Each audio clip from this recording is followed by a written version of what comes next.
Hello guys, my name is Oguejiofor Samuel. I am a fashion designer and a bespoke tailor. I am the creative lead at Scope Creativity Fashion.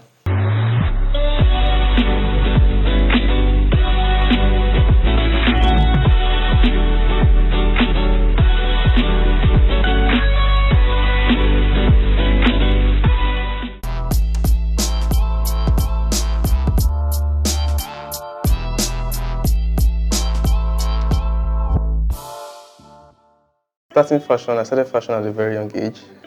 I started at the age of 7. Though I was still in school at that moment, I went to Tailor Primary School, Lagos. I also went to my secondary school. I went to Command Secondary School, and I'm also a graduate of Federal University of Technology, where I studied industrial physics and applied electronics. So starting fashion, I started it at a very young age. My mom herself has a fashion store, so coming back from school, to join her at the store to take measurements, to attend to customers, and work with her co-workers. From there, my passion for fashion grew, but I didn't want to do female because she was doing female clothing. I wanted to do male clothing, and male clothing was not something she was doing, so I had to learn somewhere else. And while I learned male clothing professionally, I would say at the age of 13, 14, yes, that's when I learned male clothing professionally. And I went into male clothing, starting from just kaftan tops. From kaftan tops, I went for more courses and training. I learned the trousers before finally learning suits at the age of 16 or 17, I think. So the growth has just been there. I believe when it comes to skill jobs, when it comes to skill sets and all of that, what you need is what I believe that helped me pull through is focusing. I have to focus on what I really want and put my mind to it. My parents' reaction towards me going into fashion full time, well, my mom was already into fashion, so she supported me 100%. And based on the fact they've sent me to various places to study, to learn more concerning fashion, they supported me 100%. Though my dad wasn't really in support, but at the time when he saw that the jobs in the country were not that available at the moment, so he had to just support me. He had to support me in all that he can. He was my biggest customer. He patronized me every time, back to back. Even when sometimes he pays me for some jobs and still buys fuel for me for my generator. So he helped me to grow at that point in time. He was really, really supportive. Though I had challenges, and he was also there at the point when I had challenges. Even when I had accidents, going to my training, he was there with me in the hospital and all of that. The fashion industry in Lagos is a very, very, very, very competitive place. We have the big designers, we have Kimono, we have Miatafo, we have Jason Posh.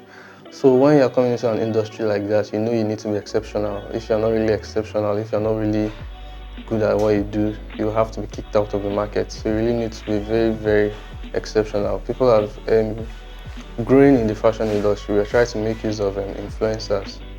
Trying to use influencers, the likes of Direle Odun, the likes of Ibuka. So personally, as a fashion brand, I have my own influencers that I use to promote my business online. I'm working in a mega city like Lagos, where first of all, when you talk about Lagos, you talk about the traffic. So, and where there's no time on anybody's side. Sometimes I do go out for measurement and fittings to try to give my customers an edge on my own services. It's just like a bonus on my services. Instead of you coming to the store every time when you need an outfit or when you need to discuss some projects or outfits you want to work on, I can probably meet with you on appointments on various days of the week so we could discuss about that. So all these are just to increase my competitive spirit amongst other fashion designers and tailors in the industry, and trying to evolve with the time. Suits started as just normally plain suits.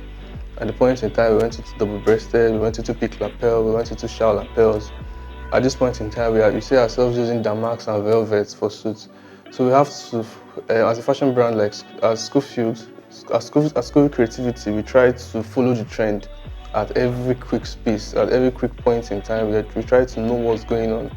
We try to follow the trend. We try to be on point. We try to be on every show, and we have to try to be on every show. We try to be on every headline as quick as possible.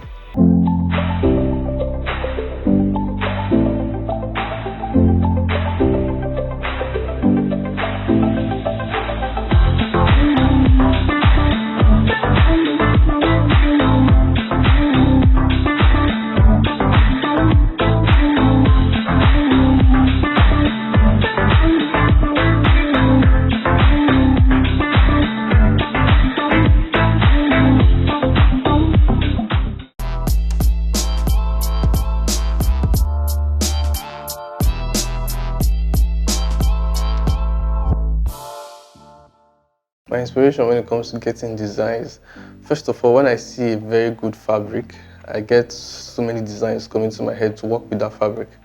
So when I say very good fabric, going to the market, I see very new stuffs. I see new fabrics, I see new designs, I see new fabrics and all of that. So when I see new fabrics, I get a lot of inspiration. And when I see new textiles, like when velvet came out, when Duchess came out, many people graduated from using satin for suits to using Duchess. So all these things have to do with all this thing has to do with how exposed you are. So I believe getting exposed to fabrics, getting exposed to a lot of designs, and also seeing the ones that my colleagues have created also helps me to create new designs. And also most of the time I try to be in my own private space where I bring out my sketchbook and just play with the pencils and colors.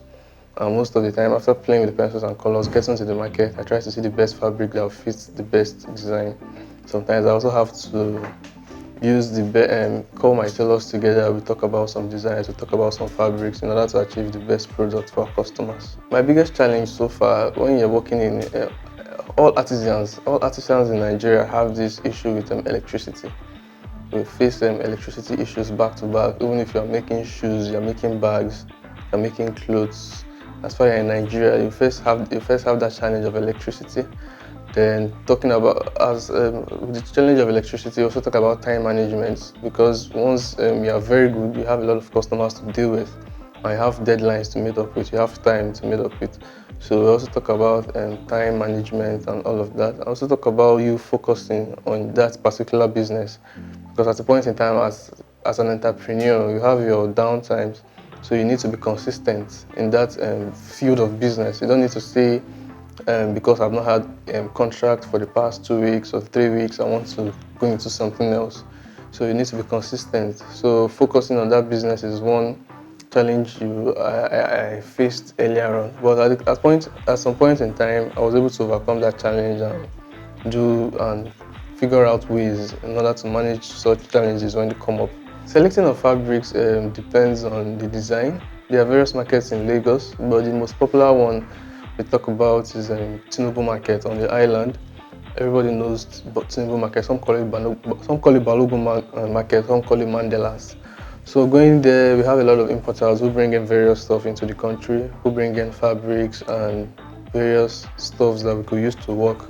So getting a design, getting a fabric, and trying to put the fabric to work starts in the market.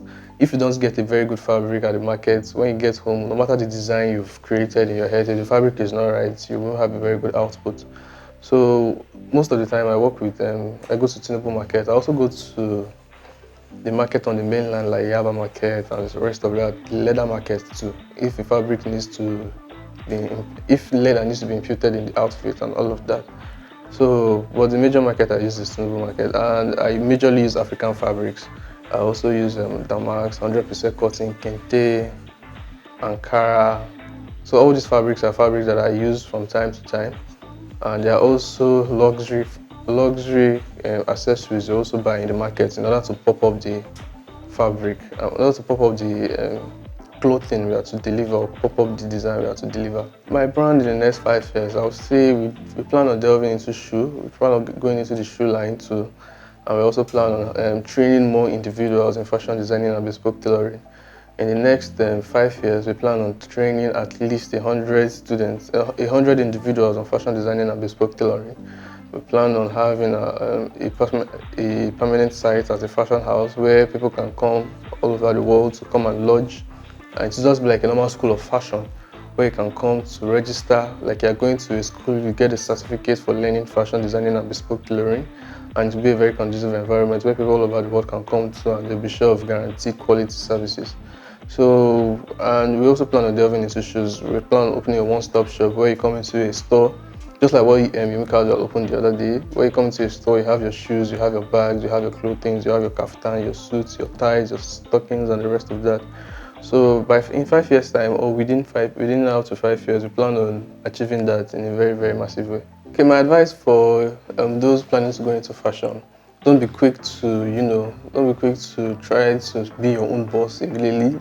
you should try to calm down to learn the skill perfectly, because it's not by how fast, it's by how far you go. They say if you want to go fast, go alone. If you want to go far, go with people.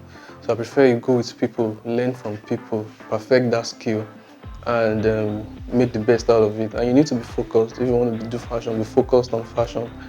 Have this "we die there" spirit. Like we have to hustle, or we have to learn the skill, get the customers, get the check, get the money to succeed. Don't just be faced by any little challenge and pop out of it. Just like I said earlier on, in 2015, I had an accident. I lost one of my leg, which miraculously I got back. So if I had that spirit of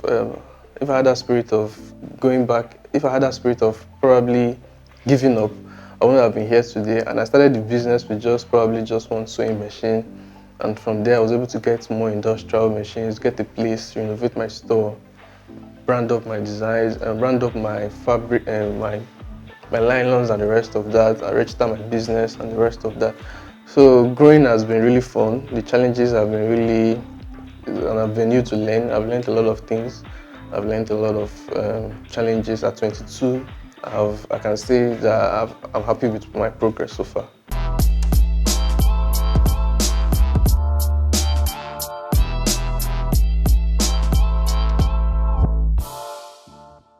So at Schofield Creativity, we also deliver bespoke suits and tunics. But right here beside me is a bespoke suit made by Schofield, Creativity. This can be used for your weddings, for your dinners. This can be used for occasions. This was purely made with damask fabrics, a gold damask fabric, and this is a Duchess lapel, shawled up Duchess lapel, and this is a velvet luxury bow tie, and this is the wedding lapel pin or the flower lapel pin.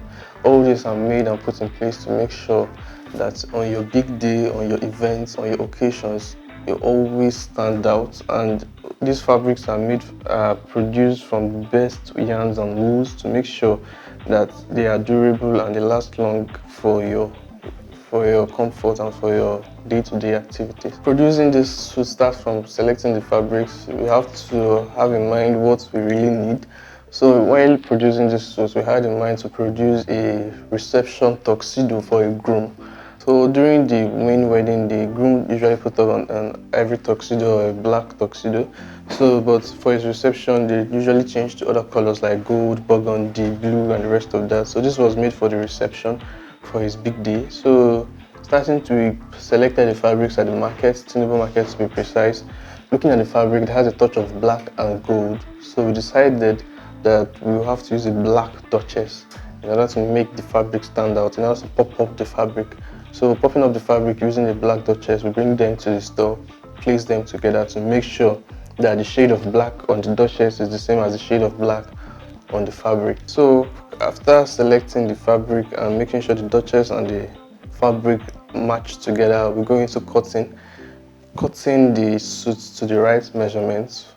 During the measurements, we try to make sure we take all bespoke measurements. We try to make sure bespoke actually means made to measure, because I've been using the word bespoke for a while now. Bespoke actually means made to measure, so we try to make sure the measurements are bespoke from your sleeves to your chest to your shoulders to your waist and downwards. So after taking the measurements, cutting the suits, we make sure we pad them adequately from the shoulders, from the shoulder pads, using the canvas for the chest, using the hairstay for the body, then using the right buttons, the cover buttons, to make sure it looks all luxurious and make sure the fitting on the body comes out perfect.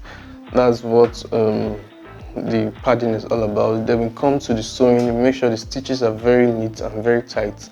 We do very neat stitches on our clothes from the inner part down to the inner sewings, down to the emblems, to our labels which are currently inside the suits and all of that.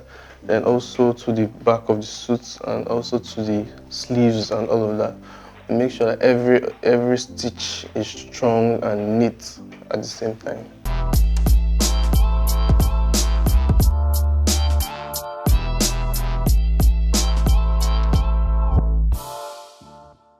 So at this stage, we are trying to finish a pants that are trousers for a kaftan.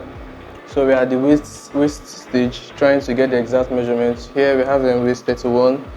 So what here is waist 35. So we have to probably sew it down to his measurement.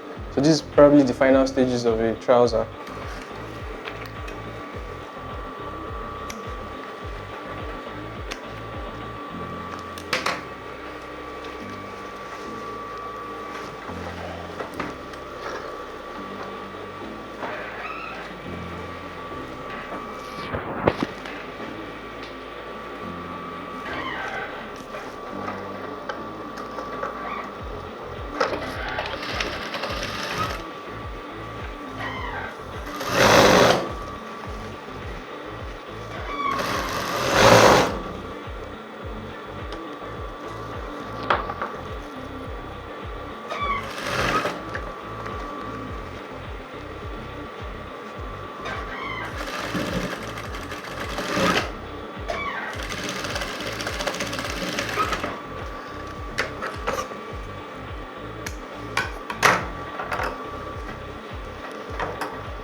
Prepare the table for me.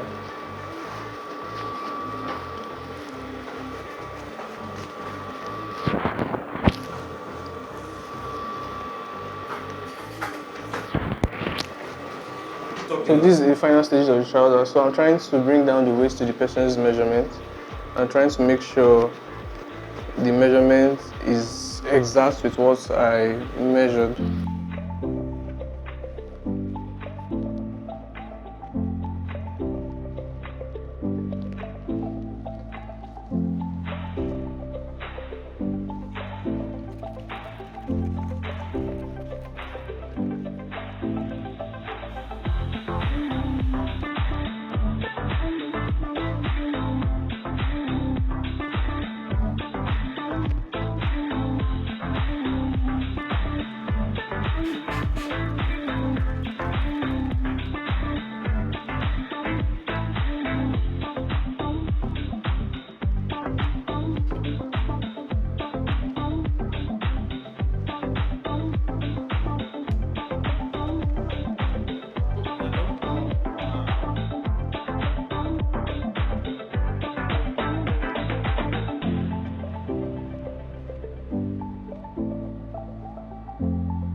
So right now I want to finish the trouser completely by shaping it down to his measurement.